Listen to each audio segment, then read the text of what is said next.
forced to steal and throw it, I believe it was to Jamie. It seemed like that was just a reaction play. Your momentum came towards the basket, and then I don't even know if you saw the pass, but you were able to deflect it and throw it to Jamie. Just can you break that down and just how much of a your feel for the game allows you to make those plays? Yeah, Stink swung me the ball quickly, and so I got down to the basket. So I had momentum, and I knew I had to sprint back on defense because they're such a fast-paced team.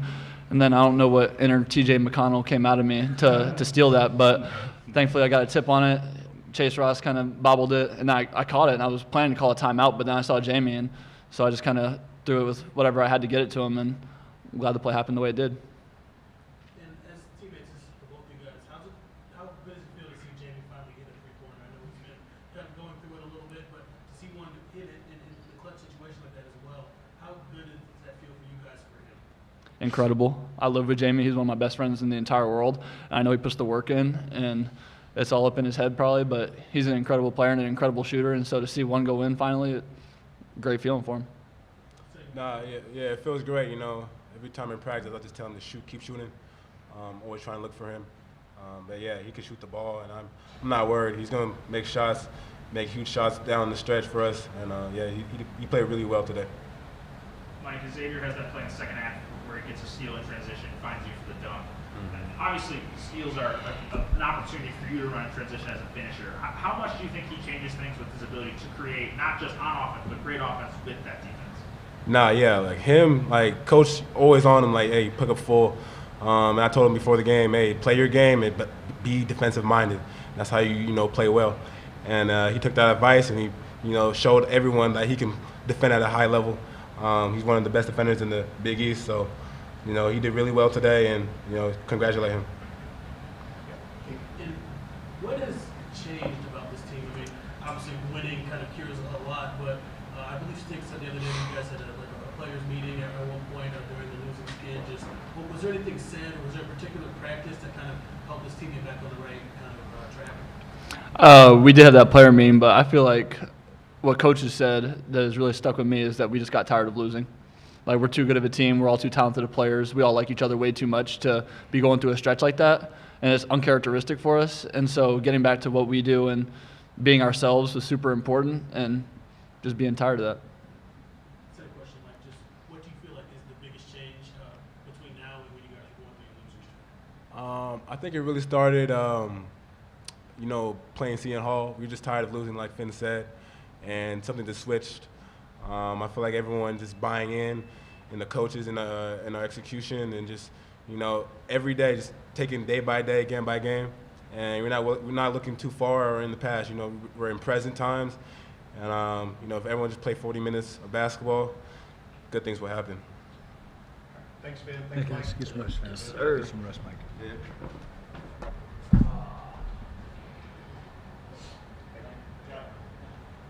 Coach, we talked to Finley about his scoring, but the steal and then the next possession defensively, he gets a foul on a box out, and he gets the free throw line as a result of that. How much has he grown just outside of the looking for his offense, and just how much has he grown on the defensive end and doing those little things? Yeah, I mean, he had 5 rebounds, which I think is quadruple would be 4. I don't know what 5 would be, but I think what would 5 be? Quintuple? Yeah, quintupled his average. No, Finn's playing at a really, really high level right now, and what he's doing, he's being a great teammate as well, and knowing that we need him to do some things, and very pleased with what he's doing. The play was an incredible play with the layup and the steal, and it was right the perfect opportunity for him to do it. So we got to get these guys rest right now. We're all exhausted, and it's been a heck of a stretch for us. So we'll give them tomorrow off, and should be hopefully get ready to go for Wednesday night. This is the 3rd straight game you've played 3 really good defenses at forcing turnovers. You limited them extremely well against Seton Hall, 11 tonight, 18 assists, a lot of good ball movement assists. How much have you guys grown in that area over the last 2 weeks? I think that we've gotten better because coming off the cusp of the St. John's game where we had 21, I think, and I'm not sure what we had at Xavier. I don't know, it wasn't that many, but we want shots on the rim, and ball movement we tell them is our best friend, and as well as body movement. So we've got to, that's kind of got to be who we are. Our margin for error is not real big, so those things are really important to us. Coach, I asked the guys this, but what is it like as a coach when you have a player that's going through a slump like Jamie? I imagine the play calls don't change or your confidence in him doesn't change, but how important is it for you to see him make that shot? Yeah, I mean, I've had players that have struggled throughout the course of a season, and when you know they care as much as Jamie, it doesn't bother me that much. I know he's going to make shots for us. He's a worker. He's a shooter, but I think I threw my arm out of the socket when he made it because everybody, the bench, they wanted him to hit one, and hopefully that gets him propelled in the right direction again. At the same time, what would you say about his defense and his willingness to attack the basket too? Because he didn't make himself a one-dimensional player. It seemed like he was still able to contribute without hitting. Yeah, I mean, Jamie is a complete player, and I think just from the standpoint of him not making shots, you see a lot of guys that just shut down, and Jamie has not done that. I want him in there in the prime time of the game because I trust him on the defensive end, like I said, I'm glad he made the shot, but I was sticking with him. Coach, it really felt like a lot of the big plays, the sparks for your team today came on the defensive end. How happy does that make you as a coach to see your team take their energy from defense? Yeah, I mean, that's we want to play complementary basketball, and I know it's a football term, but like I said, Michael Ajay looked like he was just exhausted out there tonight, and as tired as he was, he came up with 2 huge steals down the stretch, and that's a hard offense to guard because you're in constant rotation, you're constantly communicating what you're doing on defense, and I thought our guys did a very good job, and that excites me that we continue to defend because that was the challenge for him tonight, was to defend. I know we keep harping on it, but the freshman point guards are close to the sitting. What have you seen from them, especially today? They really looked a lot more confident from where I was sitting. Mm-hmm. Have you seen that growth even over the course of this little win streak right here? I have, yeah. I mean, we showed. I made a big deal out of it last Saturday. Xavier actually pointing and telling guys where to go with the ball and getting them in the right spots, and he's not going to say anything. He'll never say anything, but that'll be the next step when he starts talking out there. But just him, he is becoming more vocal. This is halfway through the Big East season. We haven't seen Georgetown yet, but you expect that out of those guys because both guys care. They want to be players. They want to be pleasers. Coach, being in the win streak, the rebounding hasn't really been as strong as it was earlier in the year. Tonight you get 13 offensive boards, give up 13 as well. Where do you kind of see your team getting back to defending the defensive glass? Yeah, it's funny because we were talking about that in timeouts.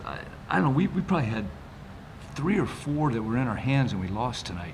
7 offensive rebounds, 1 on bounds. Yeah, dead ball rebounds, and we were talking, we got to clean that up and come up with them. But the competition is a little bit better now too in terms of who we're playing against. But we've got to, if we're going to hang our head on the defense, we've got to come up with those rebounds. Yeah, some of it can be attributed to the dead ball rebounds, but it's only 14 second chance points off 13 offensive boards. Do you think you guys did a better job defending those second chances? I think so, and you know how it is. Anytime they get an offensive rebound, it's like, oh my God, the world's going to end, and teams are going to get them, we get them, but we got to, the 1 second on the shot clock, we get like. You got to block out. That's I was telling you, I'm like, what do you think he was going to do? And you got to win that block out down there. Keith, one more. Coach, you mentioned that you're halfway through the Big East season. I'm sure the winning streak helps, but what do you want to see this team continue to do so you can finish strong and kind of, I know you don't believe in momentum, but to keep the positive play going?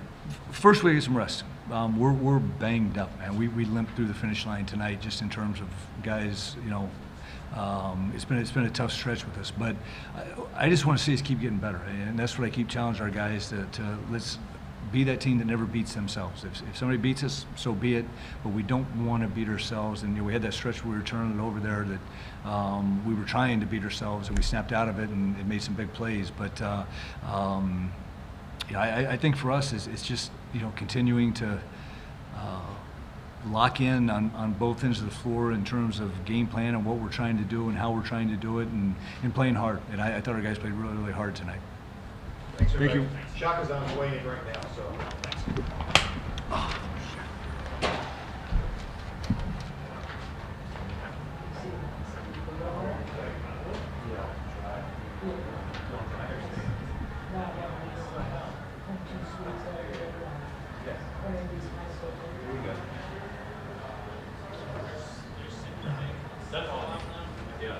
on here, use that spot.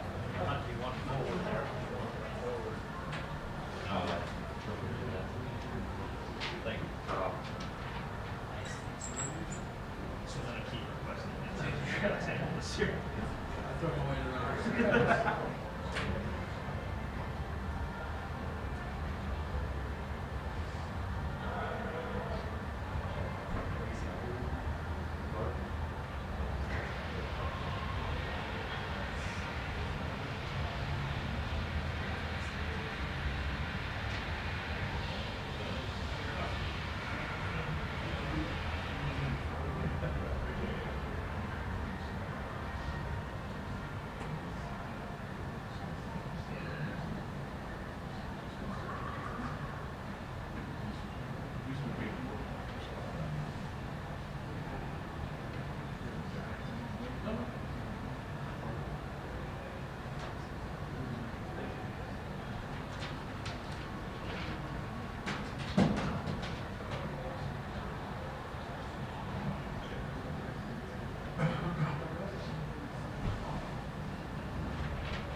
Congrats to Butler. I thought Ajayi and Bizjack,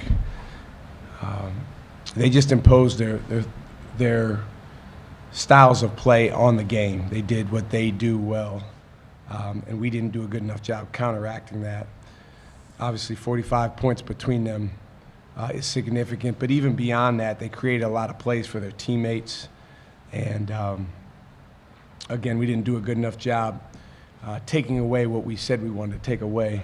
I thought our guys fought and gave us a chance down 3 with however much time was left. A couple open shots from outside. It wasn't our night shooting the ball from 3. I'm never a coach to write a game off because of poor outside shooting. There's a lot of other things under our control, but we certainly could have used a couple of those shots. But we'll take open looks from Chase Ross or Royce Parham or Adrian Stevens. And, between those guys, they're going to continue to get those shots. I like the way our guys executed coming out of timeouts and finished around the basket. We just got to take care of the ball a little bit better. And then defensive end, we have to obviously stop Butler more than we did tonight if we want to come in here and win. You guys just couldn't, like you mentioned, couldn't quite get over the hump. What do you think the next step is for this team, like the last 4 minutes of the game, just to get the momentum back?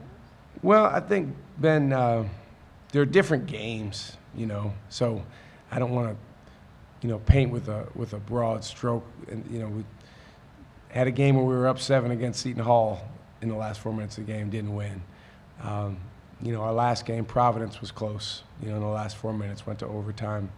The Villanova game was close, the Xavier game. So they're different games. I think in a game like tonight, for most of the half, for all the half, Butler had a lead, and it felt like if we could string together 3 stops in a row, then we could take the lead. We did. We got 3 stops in a row when they kind of had extended it to 8 or 9, got it back to 2, but then down the stretch you got to guard them better. Bizjack did a great job drawing fouls.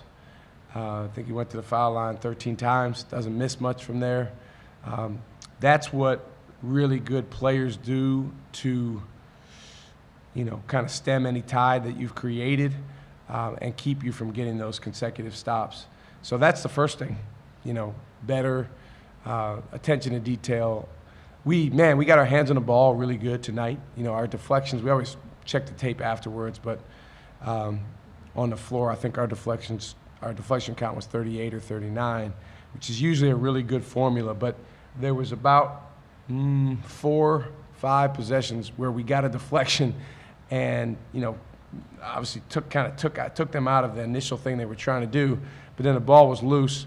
I don't think it was really a lack of effort. Maybe there was a couple that we could have gone after better, but I think there were some bad bounces there, and then we've got to have the presence of mind to come up with that ball.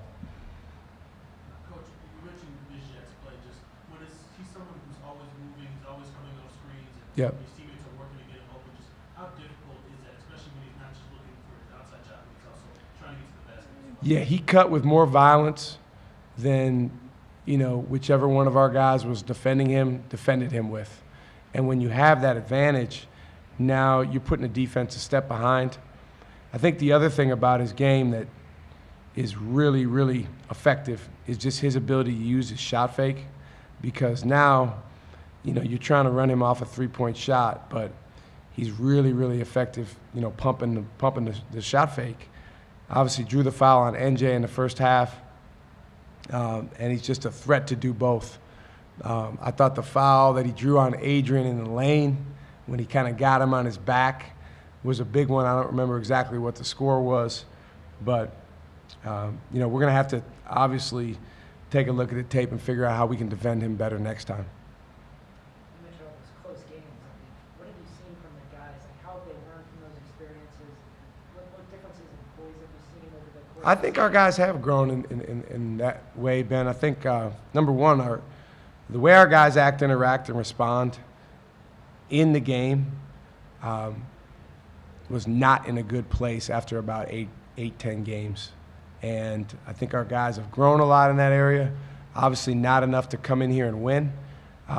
But, for me, the last, 4 or 5 games, this has been it's been a much more enjoyable team to coach in the game because they've been more present. Now, again, were we perfect with that? No. Did we have a guy or two that got in a jar for a minute mentally because of shooting or other things today? Yes. But, we have a couple older guys, Chase and Ben, that have been through a lot of wars, and they, there's a lot asked of them leadership-wise, and they may or may not be made that way, And then we got a lot of young guys out there that are learning to be more poised, learning to be more connected with their teammates, which is required. We didn't have quite enough connectivity on the defensive end to win this game. We are improving in that way.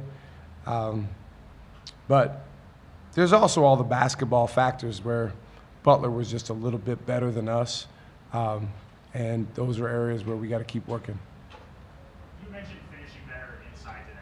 Obviously, you guys are a team that gets to the ring a lot. Yeah. Where do you think that improvement has come from in the last couple games in particular? Clarity of mind, presence. I'm just telling you, when you're trying to score and your mind is a half second behind or a half second ahead, that's where you miss layups. And these are good players. And so we had a stretch there of, 5, 6, 7 games where there was how are we missing those shots? Well, our minds weren't clear.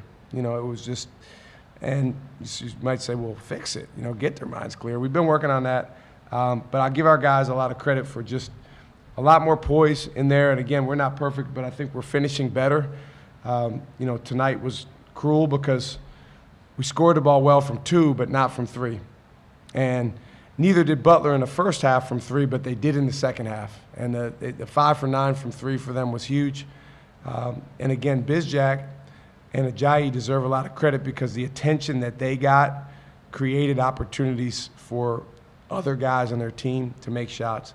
But I think we worked a ton on finishing. The guys deserve a lot of credit on that. Hopefully we can keep improving there, and we got to keep getting as many of those as we can. We can't ever get bored with getting those type of shots because as we continue to finish better, get to the foul line a little more, that'll help the scoreboard move for us.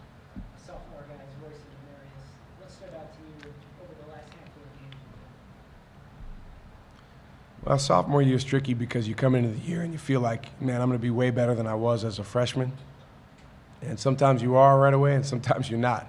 And the reason that you're not right away is because you smacked across the face with the fact that you're playing against really good players. It's not just this thing that you dream about in the offseason that's just magically going to be so much better. But the good thing is those guys have gotten their feet under them. They're high-character guys. They've worked They are committed to the plan. With Royce, man, I would love, he got 13 shots tonight.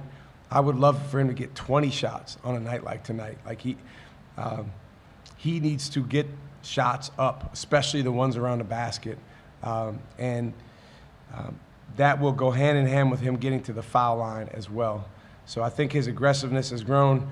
Demarius has grown, although I didn't think he was as aggressive tonight as he had been our last couple games. Simple thing with him. He's the best athlete on our team, but when he turns his back to the basket, he's not as athletic as when he's facing the basket. So he needs to attack a closeout, attack an offensive rebound, attack on a drive, facing the basket. And so we will reiterate that to him, but I'm really happy about the progress he's made. We showed our team yesterday, statistically, his first 10 games versus his last 10 games, 20 games into the season.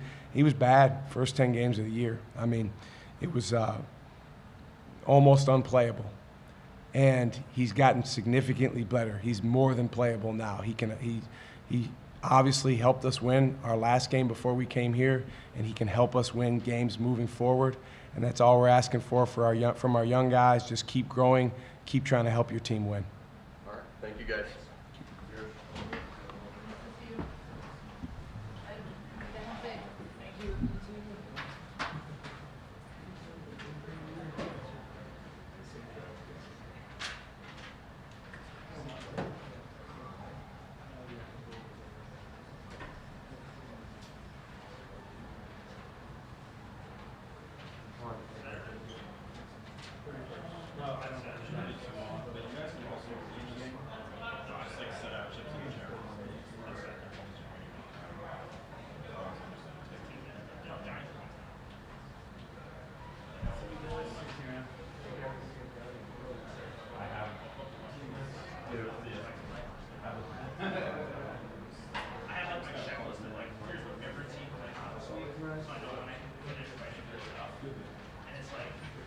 By the end of tonight,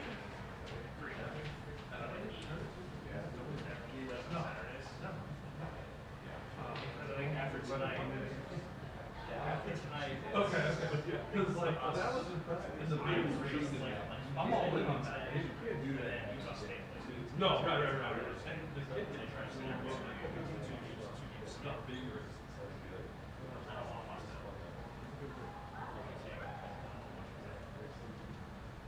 See you next week.